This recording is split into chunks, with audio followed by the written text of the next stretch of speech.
ઘરગથ્થુ gas cylinder મુદ્દે નાગરિકોમાં ગભરાટ. વડોદરામાં લાંબી કતારો.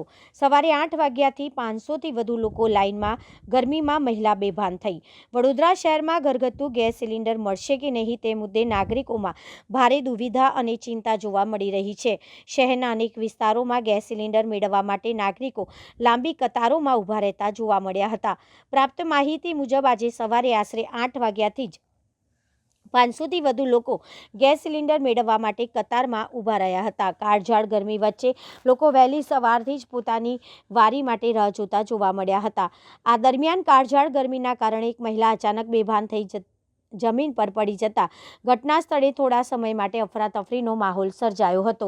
જોકે તાત્કાલિક લાઇનમાં ઊભેલા અન્ય લોકોએ મહિલાને પાણી છાંટી અને મદદ કરી તેને ફરી ભાનમાં લાવવામાં આવી હતી. નાગરિકોના આક્ષેપ છે કે તેઓ દ્વારા ગેસ સિલિન્ડર માટે નોંધણી કરાવ્યા બાદ પણ સમયસર ગેસ બોટલ મળી રહી નથી, જેના કારણે લોકોને પોતાનો નોકરી ધંધો છોડીને ગેસ એજન્સી પાસે લાઇનમાં ઊભા રહેવાની ફરજ પડી રહી છે. કેટલાક સ્થળોએ લાંબી લાઇનોના કારણે નાગરિકો વચ્ચે બોલાચાલી અને ઝઘડો થવાની પણ ઘટના સામે આવી રહી છે. આ સમગ્ર પરિસ્થિતિ વચ્ચે કેટલાક નાગરિકોમાં મધ્ય પૂર્વમાં ચાલી રહેલા ઇઝરાયલ-હમસ વારના કારણે ગેસ પુરવઠા પર અસર થઈ રહેલ જેની ચિંતા પણ વ્યક્ત કરવામાં આવી છે. જોકે તંત્ર તરફથી હજુ સુધી સત્તાવાર રીતે ગેસની અછત અંગે કોઈ પુષ્ટિ કરવામાં આવી નથી. નાગરિકો આશા વ્યક્ત કરી રહ્યા છે કે તંત્ર દ્વારા વહેલી તકે પરિસ્થિતિ સ્પષ્ટ કરી ગેસ પુરવઠો નિયમિત કરવામાં આવશે.